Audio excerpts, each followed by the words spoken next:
My favorite Bible verse, one of my life verses, is Ephesians 2:10, that says you are God's workmanship, or it says in the NLT, you are God's masterpiece, created in Christ Jesus for a life of good works He prepared in advance for you to do. And I believe that God prepared me and shaped me as a surfer, and that was part of His good work for me to do.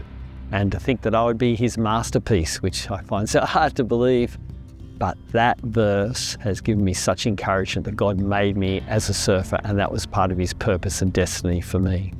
So I've built my life around surfing. It's become more than my sport or my lifestyle, it's become my actual identity.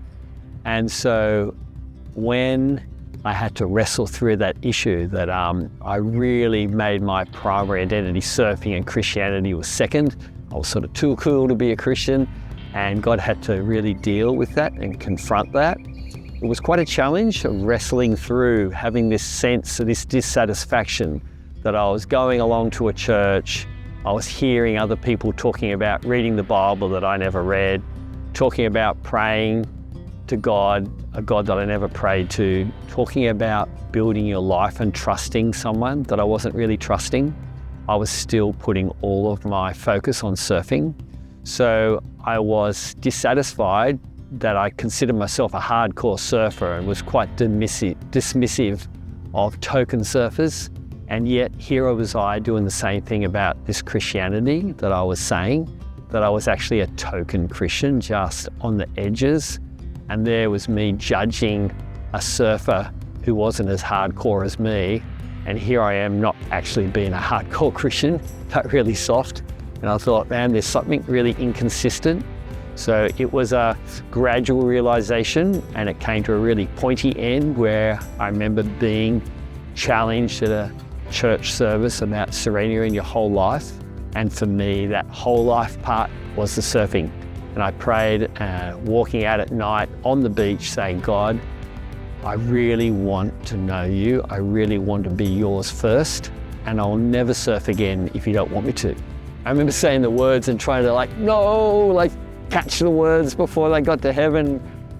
And I'd said it, there was no going back, and but I had this deep, quiet excitement that I'd finally broken free of the sort of addictive nature of surfing, and it was finally let go.